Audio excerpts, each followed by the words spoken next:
The Taj Mahal, symbol of India, architectural jewel, monument to a grand passion.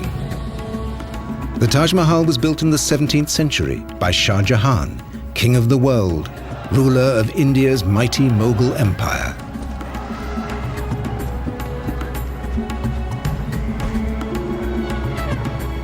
This great warrior king gave the world an architectural masterpiece of a kind it had never seen before. This is how it came to be made.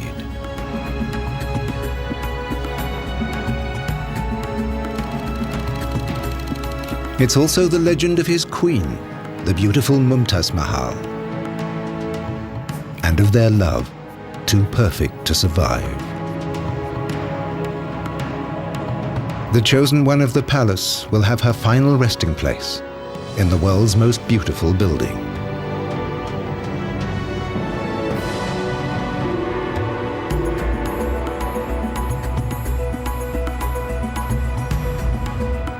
But the magnificent chambers of the Taj Mahal hide a secret.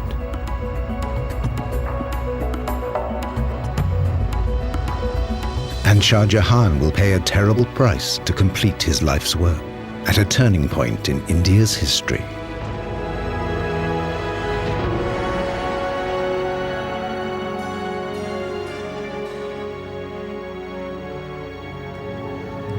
Today, the Taj Mahal is one of the world's greatest tourist attractions. Every year, more than 3 million people come to see humanity's loveliest building with their own eyes. But for the Indian nation, the Taj Mahal is much more than an architectural masterpiece. This is one of the monuments that makes India what it is, that gives the people their identity. It makes them proud. This building is a symbol for the whole nation. The Taj Mahal was built in one of the most glorious periods of Indian history. The time of the Mughals, with their mighty empire and fabulous riches. Its creator, a man who dedicated his life to a dream, great Mughal Shah Jahan.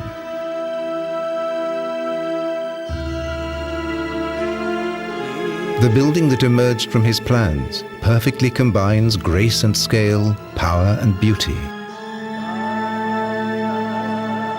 The Taj Mahal, crown of the palace. The inner sanctum of the Taj is a tomb. For Taj Mahal, the love of Shah Jahan's life. In her memory, the great Mughal created this eternal love poem in stone. The building of the Taj commenced in 1632. An army of elephants began dragging construction materials to the Mughal capital. This would be the biggest building project of the age.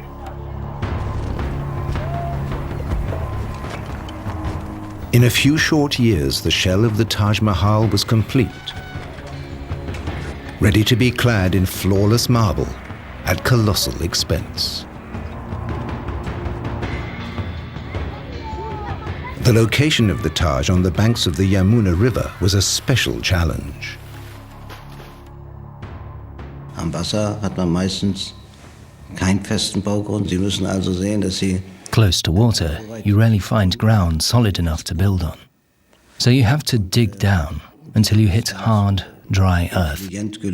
They came up with a brilliant solution to this problem, one that's still used today in a slightly different form. They decided to build a well foundation.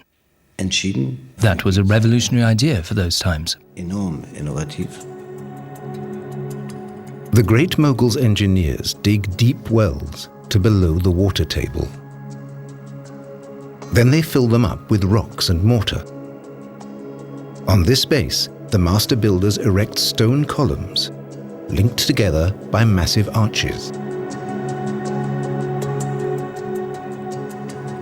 The result? A solid mountain of stone to support the foundation slab of the building. protecting the Taj from the currents of the Yamuna River forever. The Taj Mahal must always stand as a testament to the eternal power of love. It will be the legacy of Shah Jahan. Shah Jahan was the favorite son of the emperor, the Great Mughal, raised in a world of wealth and splendor. In the year 1607, he's granted a rare honor. On his lunar birthday, he's weighed in gold and precious stones. That doesn't mean he's been chosen to become the new Great Mughal. But there are high hopes for this young prince, and great dangers too. His own brothers are his deadliest rivals. The firstborn prince does not always become king. All the rulers' sons will fight to claim the throne, even to the death. The adulation of the crowds means nothing.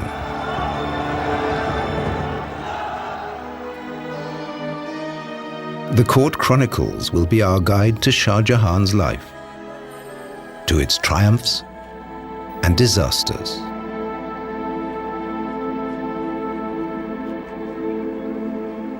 The prince is given a child bride, an arranged marriage for political reasons. It could have been an empty contract. But this love will last for eternity.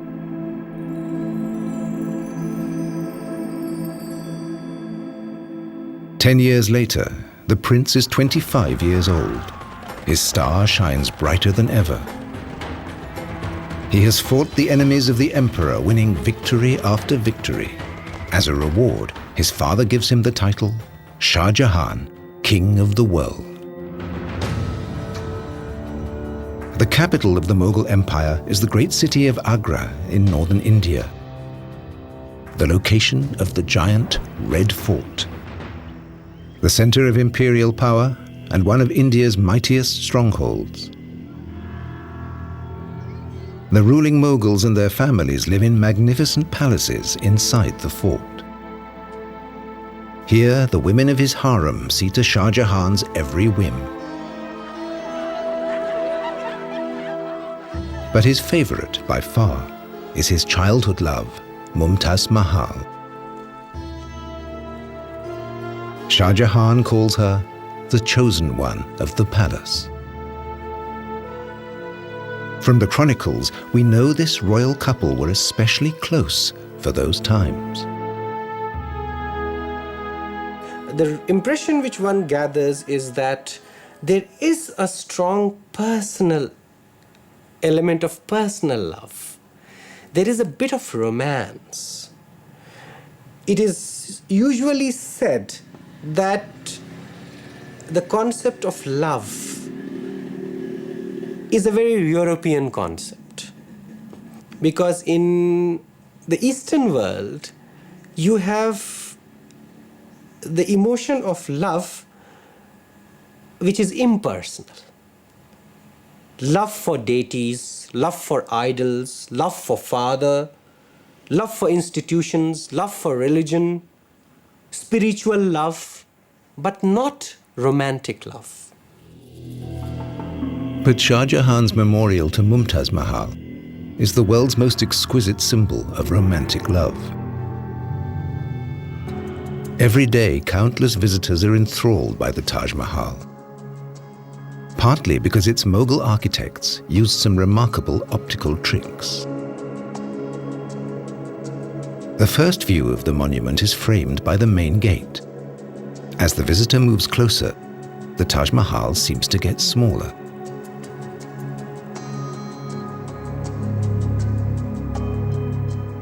It seems to grow bigger as you walk away. The guides here say, when you leave, you take the Taj with you in your heart.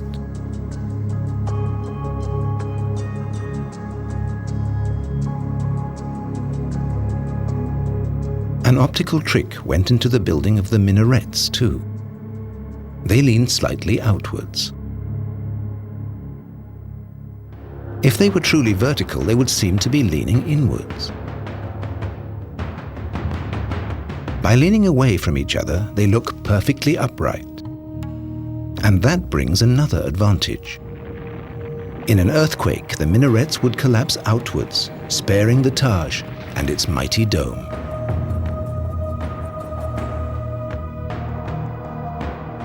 The dome is the crowning glory of the Taj Mahal, the element that makes it so timeless and graceful. Today we have other options. We can build giant supporting structures in steel for a dome like that. We have other materials. They had to solve all their problems in stone.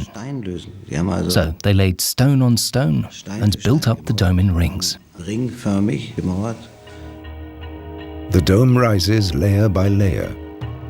The mortar between the stones gives it stability. The result is self-supporting, with no reinforcing struts or columns. The weight of the dome is transferred directly downwards to the mass of masonry below. The dome is more than 40 meters high and 4 meters thick, yet it seems to float over the marble facade, a miracle of stress calculation still admired by engineers. For over 350 years, this dome has been the ultimate expression of Mughal architecture. 1621. The Mughal Empire is at a turning point. The Emperor, Shah Jahan's father, is desperately ill. His sons are gathering in the shadow of the throne, ready to fill the vacuum of power.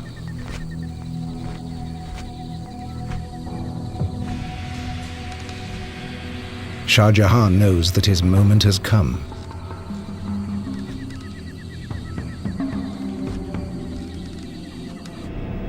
Nothing will stop him in his lust for absolute power. No means are ruled out, not even poison.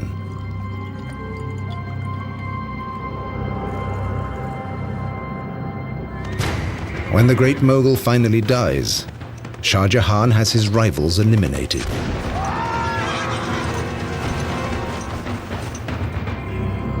Brotherly love means nothing when the prize is so great. There was a notion of family and there was a notion of affection, but this feeling recede into the background. And then that particular vision of acquiring power for yourself and to rule the country or empire as you see fit becomes the rationale behind all the violence that is perpetrated. With his rivals gone, Shah Jahan seizes the throne. He's crowned emperor in 1628 in the Red Fort in Agra.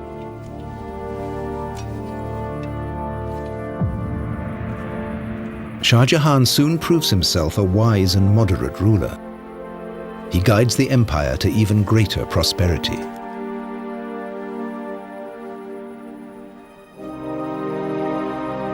Mumtaz Mahal stays in the background, but she's one of the Shah's most important advisors. This Mughal dynasty seems to have a glorious future. Perhaps it will equal the illustrious past. The Mughals are descended from the greatest warlord of them all, Genghis Khan. Their distant ancestors were fierce warriors of the Asian steppes, the Mongols.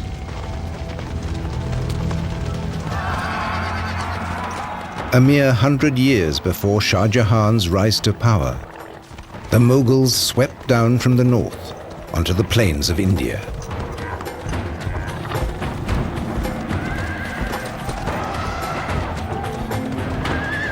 Their cannons crushed one Indian city after another.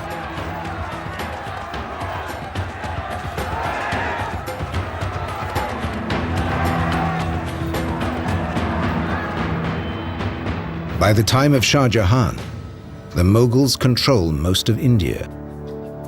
The first time this great land has been unified in nearly 2,000 years.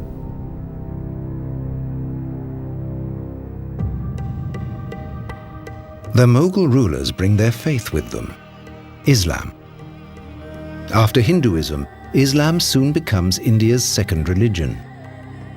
But the invaders don't impose it on the people. They seek a balance between the cultures. The Mughal lords proclaim religious tolerance. More than 100 million people now see business and industry, science and art flourish.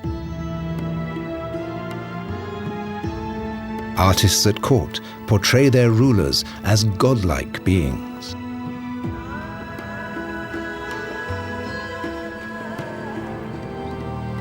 There are no limits to the great Mughals' power. Shah Jahan holds sway over his subjects, over life and death. His word is law throughout the empire. This just ruler leads the country to prosperity and stability.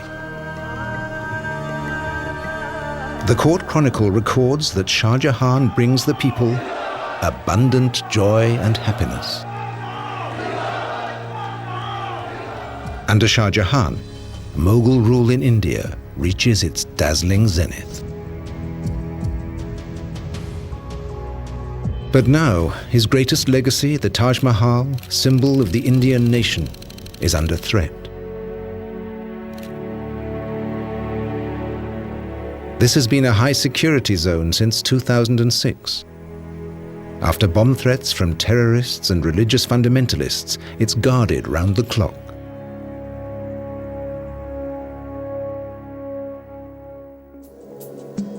Access to the mausoleum is tightly controlled.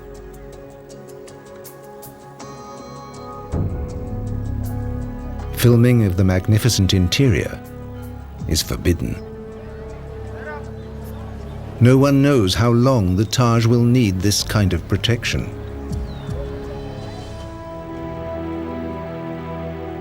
Art historian Ebba Koch was able to study the Taj before the restrictions came into force. She is the international expert on the building and its history.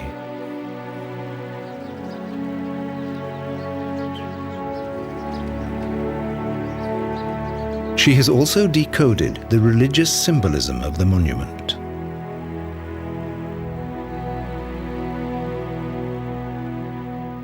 Der Taj Mahal ist eine architektonische Verkörperung von The Taj Mahal is the architectural embodiment of this life and of the next, according to Islamic belief. The ground plan shows this duality.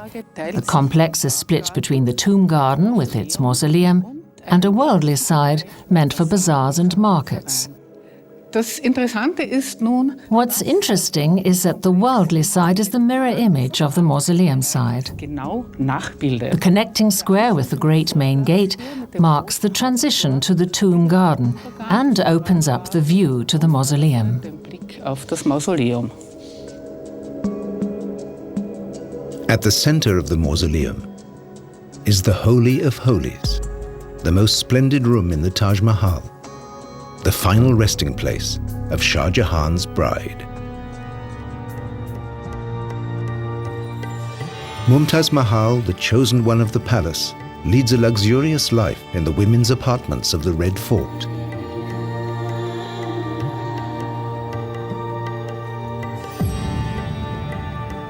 Poets admire her grace and charm. Even the moon, they say, hides from her beauty in shame. The First Lady of the Empire is fabulously wealthy.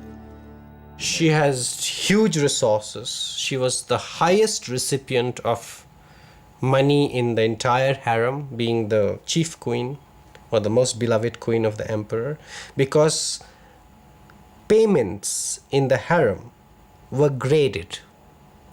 We have very interesting accounts of graded payments from a very huge amount to a very small amount. And on top of this, there were gifts, very, very exquisite, expensive gifts on various occasions. The riches of the Mughal dynasty are legendary. Both men and women wear jewelry. For the men, it's a sign of nobility. And they give precious jewels to their favorites in the harem.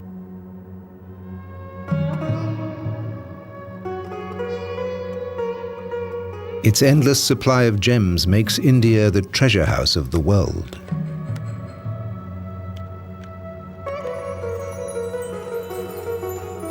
In the Mughal Empire, the Indian art of jewelry reaches its peak.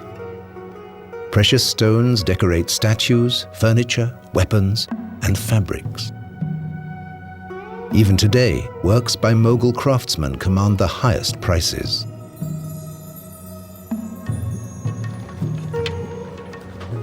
The same is true of India's textiles. Cotton has been woven here for more than 4,000 years. This is still a vital industry in India.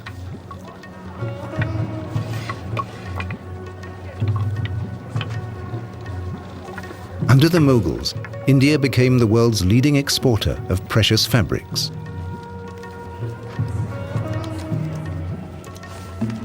The rulers, the great Mughal and his family, cashed in on the trade.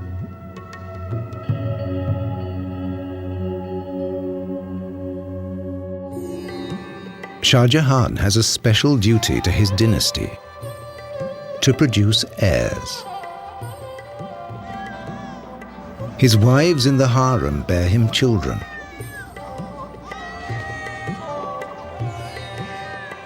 But as the chronicles tell us, once they've done their duty, these women are his wives in name only.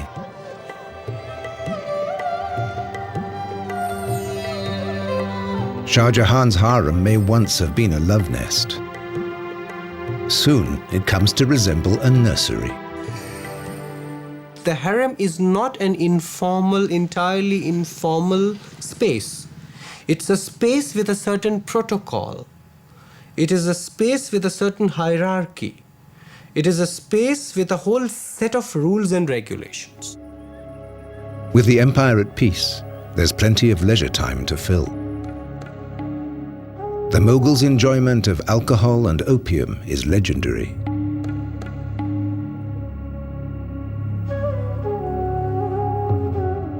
Shah Jahan and Mumtaz Mahal are together every possible moment, as the chronicles record.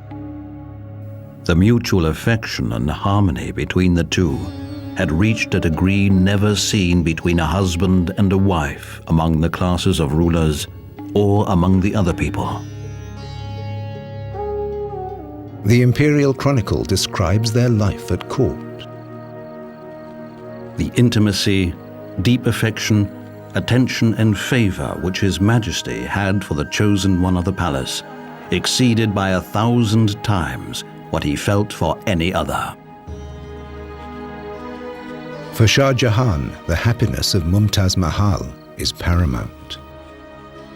If you look at the wardrobe of the emperor, if you look at his private chambers, if you look at the shelf which displays all the perfumes, ointments, oil, and a whole range of aphrodisiacs, then you would perhaps know that there is a lot of interest to develop into good lovers, to acquire emotions or to release emotions in a way that would revitalize them or rejuvenate them. Her husband's love is shared and returned by Mumtaz Mahal from the depths of her soul. And always, that lady of the age was the companion, close confidant, associate and intimate friend of that successful ruler, in hardship and comfort, joy and grief, when traveling or in residence.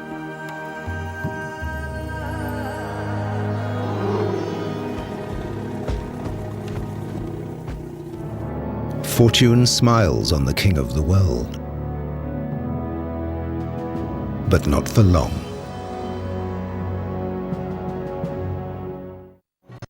There is unrest in the empire.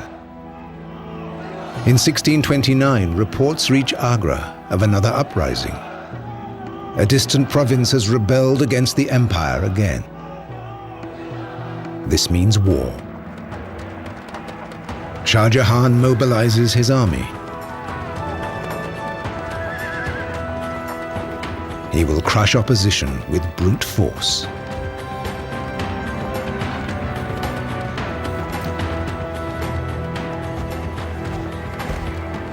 Day after day, week after week, the Mughal army blazes a trail across the Indian plains. Nearly 2 years of forced marches follow for Shah Jahan's soldiers. But nothing will tear Mumtaz Mahal from her husband's side.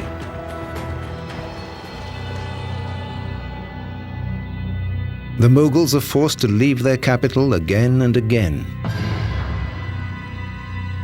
to crush rebellions in the Deccan region. The campaign seems to have no end.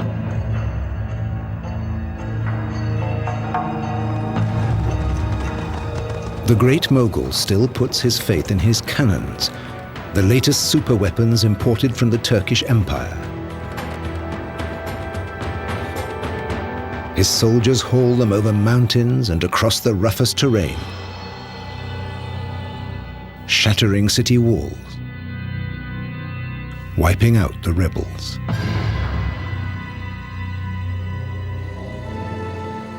But his string of victories is interrupted by tragedy. In the midst of the campaign, Mumtaz Mahal falls pregnant with the emperor's child. But there are complications at the birth. For once the king is powerless. As his bride weakens, the great Mughal can do nothing but pray. The court chronicle recorded the sad events. On the 17th of June 1631, the unfortunate demise of Her Majesty the Queen took place shortly after her confinement and made the whole world a house of mourning. Mumtaz Mahal dies after the birth of her 14th child. Shah Jahan's world has come to an end. They say the emperor fasted for 8 days, locked in his chambers. For 2 years he heard no music, wore no jewelry or perfume.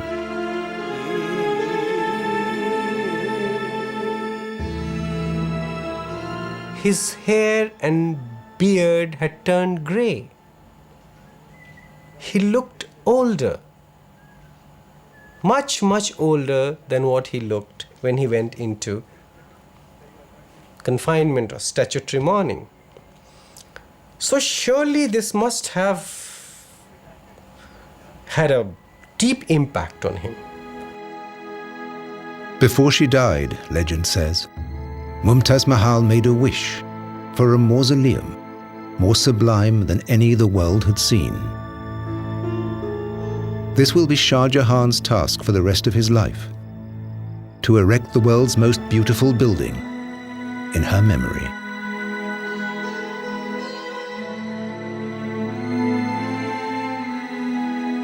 The Taj Mahal stands in a long tradition of fabulous memorials in India. Shah Jahan's predecessors had constructed many gorgeous mausoleums.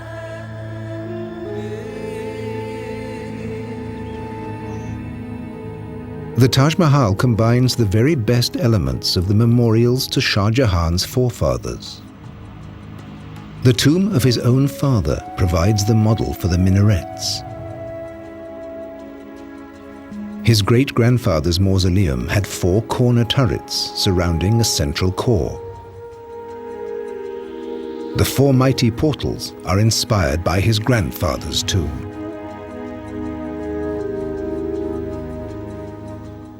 And Shah Jahan took the form of the Great Dome from the memorial to a famous ancestor. Different models, united in perfect harmony. No other mausoleum may come close to the Taj Mahal in scale, beauty, and grace. This monument must be nothing less than a paradise here on earth.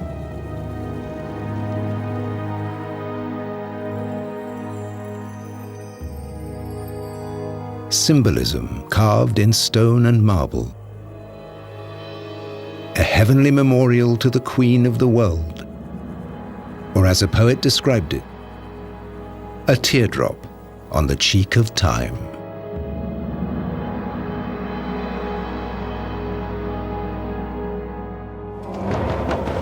In 1632, just 6 months after Mumtaz Mahal's death, work begins on the Taj Mahal. It will be the greatest building project of the age. Some say that over 20,000 workers slaved on the building. A court chronicler captures the scene.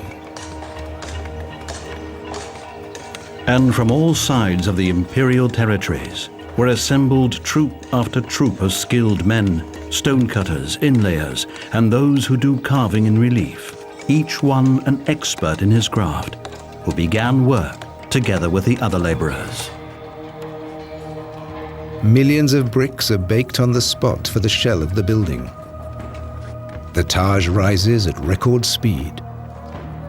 But progress comes at a price. Day by day, this gigantic construction is draining the imperial treasury. But nothing matters to the great mogul. No expense is spared for this lavish project. Nothing must hold up the building work.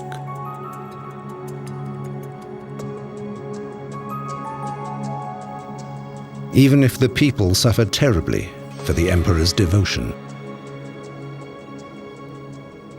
Shah Jahan created an artificial famine when he diverted the supply of grain towards Agra when it was meant for a different place. The regular supply of grain was diverted to feed a huge population of artisans, craftsmen, laborers, merchants, officials, servants. Such monuments cannot be built by a few individuals. Today, no one remembers the ordeal of the people. Only the sublime result. The color scheme of the Taj Mahal is deeply symbolic. The worldly elements and other buildings are all clad in red sandstone. White is reserved for the mausoleum. This is to be a building of enlightenment, an earthly representation of the heavenly house where Mumtaz Mahal will live for eternity. The pure white stands for the spirituality and faith of the person buried here.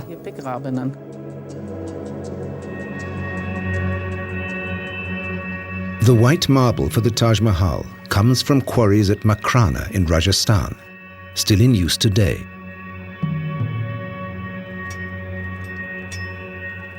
Makrana marble is already famous in Shah Jahan's time. Hard, yet easy to work. It's prized for its fine detail and high polish.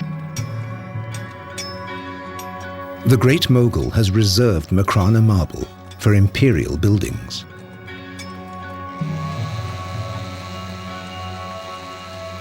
The marble slabs are carried more than 400 kilometers to the site of the Taj Mahal.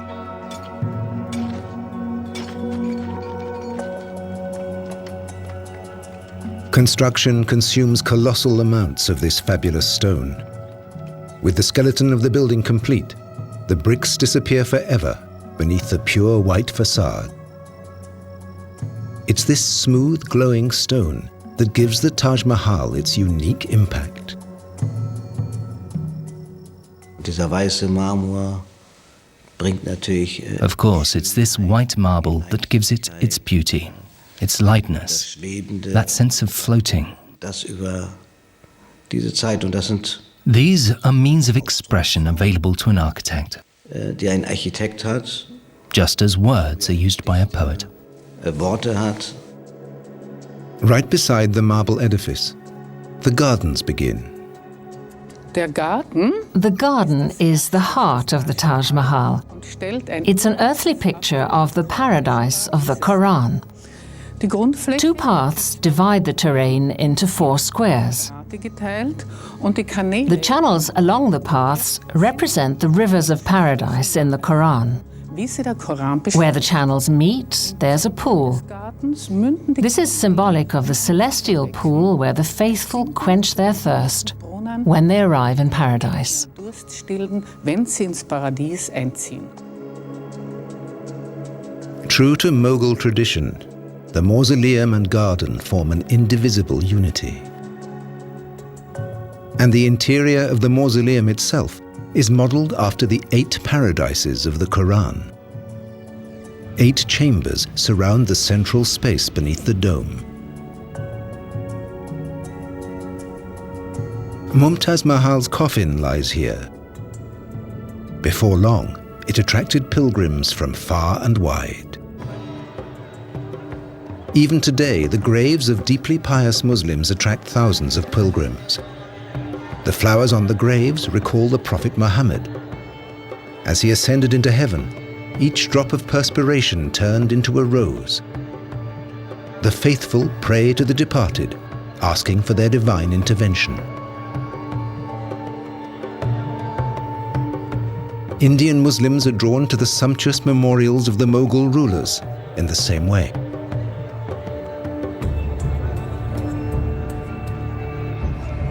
Orthodox Islam has no time for the worship of saints. But here in India, it's widely seen.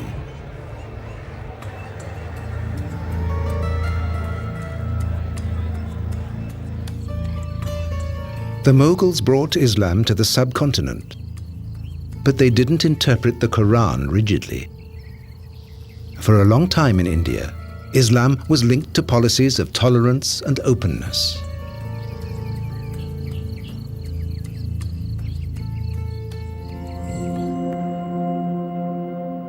Under Shah Jahan, that tolerance and openness reaches far beyond India's borders.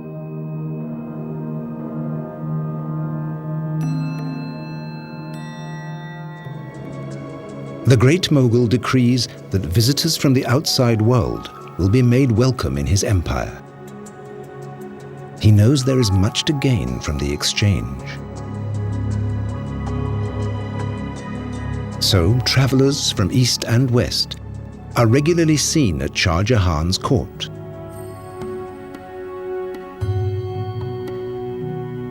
Europeans can easily be spotted by their exotic headgear. Both sides benefit from this transcontinental contact. The Europeans are drawn by the precious fabrics, spices, and gemstones. European merchants pay with silver and bring new ideas to the Mughal Empire.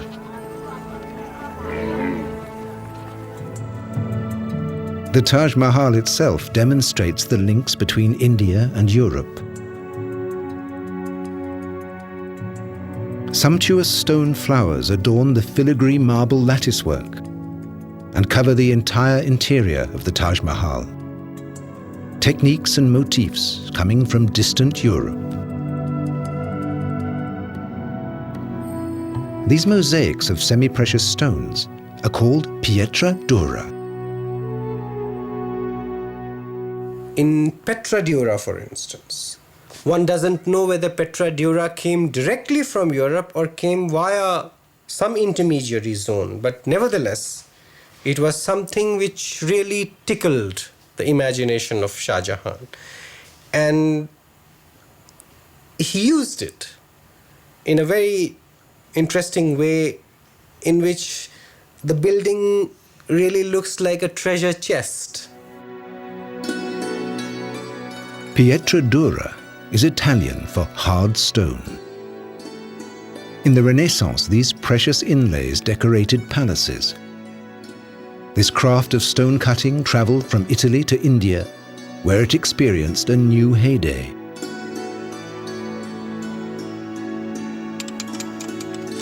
In the Pietra Dura workshops of India, the techniques haven't changed in hundreds of years. Many families have been doing this for 17 or 18 generations. These are the direct descendants of the craftsmen who worked on the Taj Mahal.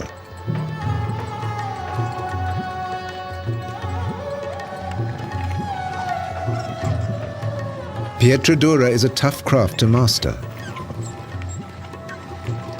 The mosaics are made of tiny colored stones set into marble. A craftsman cuts hundreds of stones for a single mosaic, each shaped and positioned with perfect precision.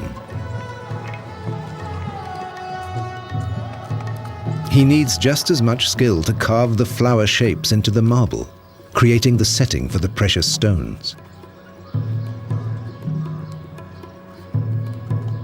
After the final delicate corrections, a special glue sets the stones in their recesses.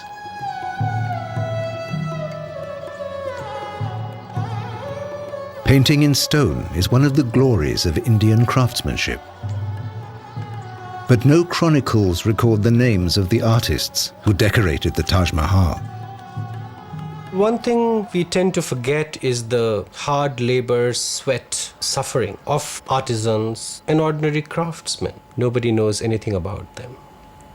So the monument is a testimony as much to their existence and the skill which they possessed as it is of Shah Jahan's aesthetic embellishment.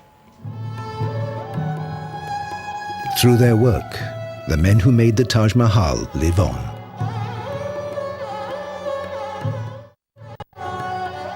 (1643). The Taj Mahal is finished. It has taken 12 years.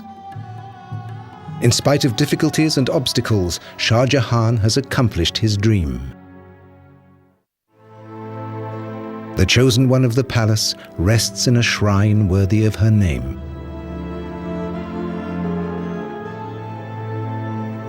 A building more sublime than any conceived or carved by human hand. On the anniversaries of her death, Shah Jahan visits Mumtaz Mahal's tomb. The king of the world travels the Yamuna River to the shrine of the Taj Mahal to remember his great love.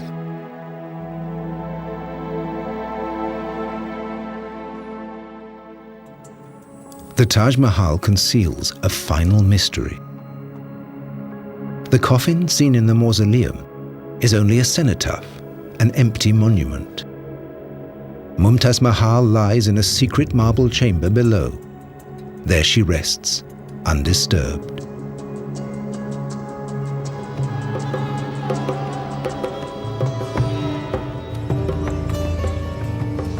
After finishing the Taj Mahal, Shah Jahan rules these lands for 20 more years. But his reign will see an inglorious end.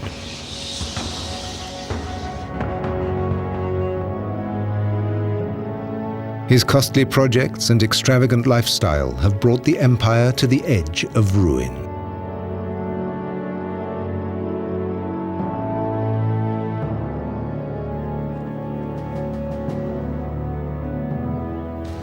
In 1658, the king of the world is toppled from the throne, deposed by his and Mumtaz's own son to save the empire from his extravagance.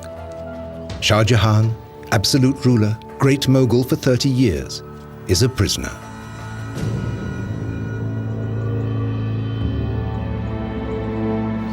He's held captive in the Red Fort. He will never leave it again. In the evening, a servant reads him stories of the heroic deeds of his youth, epics of bravery and power, struggle and triumph. A long, long time ago.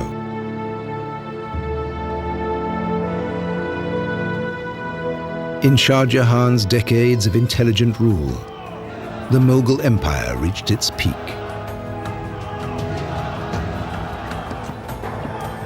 No one succeeded in challenging his infinite power.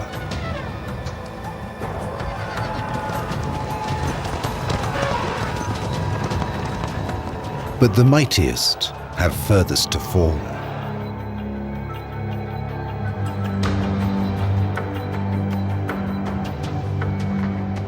Just one comfort remains to Shah Jahan.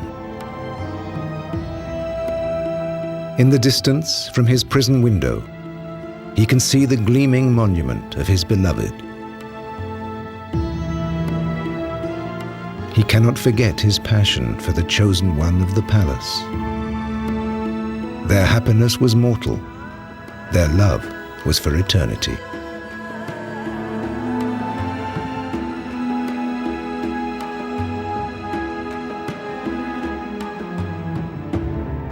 Mumtaz Mahal's tomb has carved its place in history.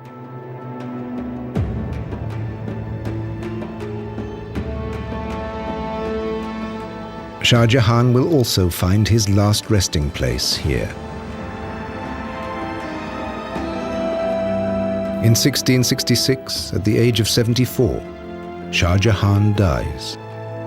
His chronicle ends with the words, "The king of the world has died." The body was taken by river to the magnificent tomb of the late Queen Mumtaz Mahal. Shah Jahan is reunited with his chosen one of the palace. Their legacy will make them immortal. The most perfect building in the world.